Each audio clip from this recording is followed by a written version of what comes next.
I just tested this DeWalt Air Cooler inside an enclosed vehicle, but cracked the windows because of evaporative cooling. Let me show you what that means and what the results were. They weren't very good. I recently published a video where I tested the DeWalt Air Cooler inside my RAV4. It started out at like 101 degrees or 103 degrees, and I wanted to see how well the DeWalt Air Cooler cooled down the car when all of the windows were completely up. So in my head, I thought this was going to work because it's an air cooler. So it's gonna spit out cold air and it's gonna replace that hot air with the cold air. But that's not the case. When in fact, I had this user educate me and explain to me that the way that I'm testing is actually incorrect. So this user decided to educate me a little bit more about evaporative cooling, something that I didn't consider when testing out this DeWalt Air Cooler. And if you don't want to learn about this right now, just skip forward a little bit right to the results and I'll show you what happened. Evaporative cooling is essentially like nature's air conditioning. A fan of some type will pull in the hot air that's currently there, usually ideally dry, into a cooling unit. That hot air then passes through generally like thick,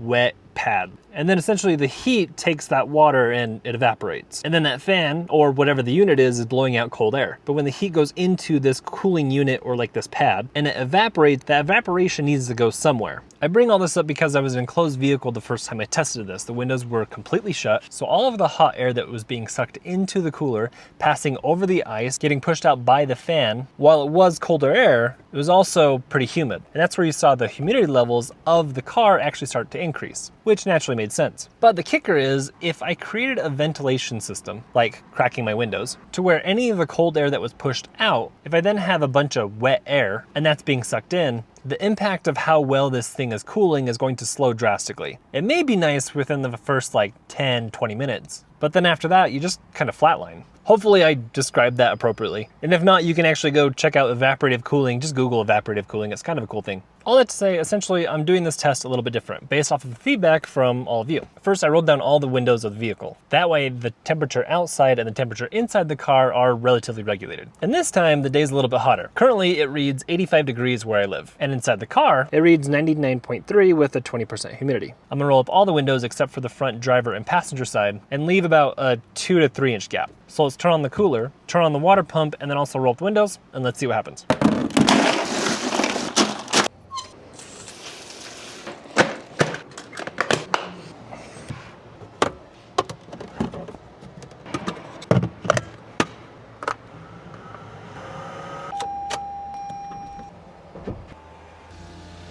In the cooler, I do have the ice. There's a little bit of water in there too. I also decided to add one other tool to the mix. This thermometer with a probe. Let's get in.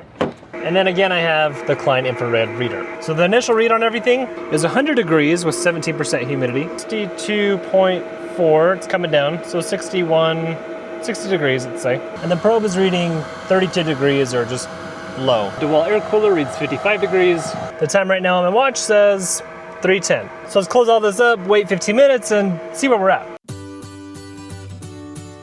Currently my watch reads 3:25 and the thermometer reads 98.8 with 23 degree humidity. So this is reading 65 degrees. And the back is reading 32 degrees or lower. It is spitting out 64 degrees. So now let's wait another 15 minutes and see what happens.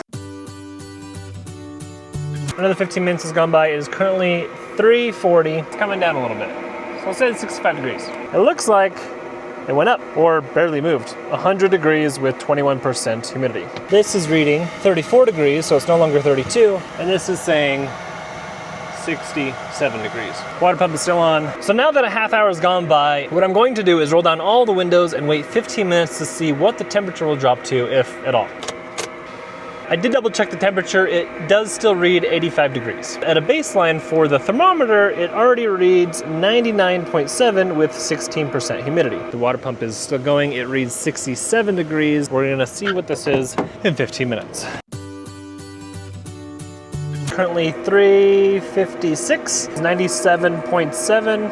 This is reading 67. The temperature outside still reads 85 degrees. This is saying 63.3 degrees from the output of the cooler, and the temp inside is 34 degrees. So my second attempt in testing out this DeWalt Air Cooler inside the car with the windows cracked actually did pretty much nothing. It's still 85 degrees outside. When I rolled down all the windows, behaving like someone would on a job site on a super hot day if they don't have any AC in their car, and the air cooler is in their car. So the moment that I rolled down the windows and it started to cool down even further, dropped another 1 degree after 15 minutes, tells me that it wasn't necessarily the cooler that was doing the cooling, but it was actually outside temperature which the outside temperature and then the car temperature kind of regulated a little bit. Outside being 85 degrees, inside of the car, the thermometer read like 97 or 98. So there's that variable that when you're outside and you have all of your windows down and you're trying to cool off by using this DeWalt air cooler, this won't cool off the space like a traditional AC unit would. This really is like spot cooling. So would I buy this DeWalt air cooler having the expectation that it will replace my car AC unit? Absolutely not. I even took into account the evaporative cooling logic and tried to make sure that there were cracks in the window or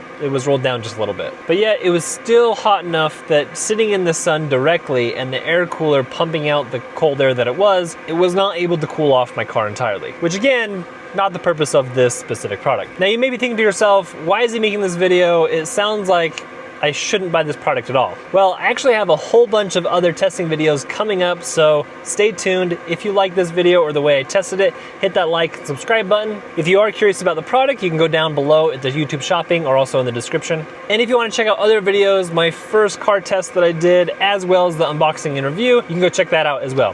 Thanks for watching, and we'll see you next time.